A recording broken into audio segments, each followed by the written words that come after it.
स्वामी जी, ये ना वाद विवाद बहुत ज़्यादा इस देश में चल रहा है कि पहले तो राम मंदिर की बात करते थे, अब बात करते हैं काशी की, फिर कहते हैं मथुरा की, फिर कहते हैं आगरा चलो, राजस्थान तक पहुंच गया है मामला पूरे देश में। इन विवादों पर आपका क्या नजरिया है? देखो, इतिहास को रीराइट करने की जरूरत है। जब आप इतिहास को देखेंगे तब, और मैं तो कहता हूं ये कोई मजहबी तौर पर नहीं, ऐतिहासिक तौर पर ये तथ्य है।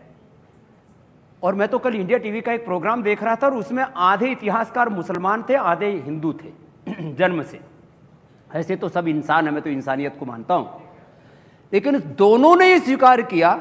मैं इतना व्यस्त रहता हूं, ज्यादा वक्त टीवी आदि देख नहीं पाता हूं, तो अनायास कल मैंने टीवी चैनल लगाया, तो शाम को शायद 8 बजे के बाद की बात है, 8:30 8 जो भी था, तो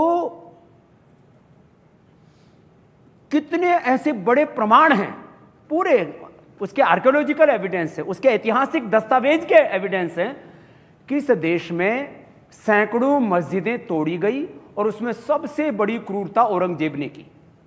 तो औरंगजेब कुछ लोगों के लिए हीरो हो सकता है क्योंकि वो मजहबी तौर पर बड़ा कट्टर था, लेकिन औरंगजेब ने सनातन संस्कृति का विध्वंस करने के लिए, वो एक तरह से नफरत करता था हिंदू और हिंदुत्व से, तो उसने ये जो क्रूरताएं की हैं, मैं इतना तो जरूर कहूंगा कि वो कम से कम कहां मंदिर होना चाहिए, कहां मस्जिद होनी चाहिए, उनका क्या हिसाब किताब होना चाहिए, वो तो कोर्ट और न्यायालय आदि या जो भी चीजें होंगी वो तय करेंगे तथ्य। लेकिन ये बात इस देश को पता लगनी चाहिए कि इस देश का हीरो जो है वो औरंगजेब नहीं, वो छत्रपति शिवाजी महाराज है। लेकिन सामाजिक दूरियां आती हैं, इस तरीके की चर्चाएं होती हैं, कई लोगों का ये मत है कि सामाजिक दूरियां पैदा करने की एक साजिशन कोशिश हो रही है। मात्र ये मंदिरों की बात नहीं ना, इस देश की कितनी सांस्कृतिक धरोहर है उनको नष्ट किया गया, ज्ञान विरासत को नष्ट किया गया, शिक्षा चिकित्सा व्यवस्था को ध्वस्त किया गया, इस देश की अध्यात्म पर आधारित पूरी जीवन पद्धति को नेपथ्य पर रख दिया गया, एक लोगों के भीतर आत्मग्लानि का भाव भर दिया गया।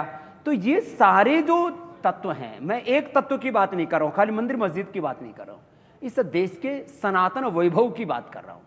तो इस देश में जो सामाजिक तौर पर, राजनीतिक तौर पर, आर्थिक तौर पर बहुत प्रकार की क्रूरताएं हुई हैं, वो सच्चा इतिहास देश को पढ़ाया जाना चाहिए। मैं इस बात को कह रहा हूं और देश के सामने आना चाहिए, बस इतनी सी बात है। बाकी तो जो भी कोर्ट तय करेंगे, न्यायालय तय करेंगे, तथ्य तय करेंगे, वो होगा।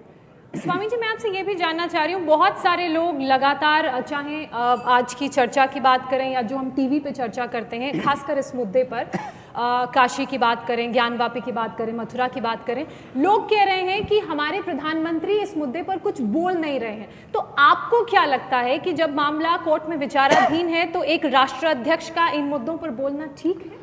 दो बातें, कुछ लोगों को ऐसा लगता है प्रधानमंत्री जी को वीकली या मंथली प्रेस कॉन्फ्रेंस करनी चाहिए, तो फिर बीजेपी के सारे प्रवक्ता बेरोजगार हो जाएंगे। तो ये देश का प्रधानमंत्री देश चलाने के लिए है ना, वो प्रेस कॉन्फ्रेंस करने के लिए है।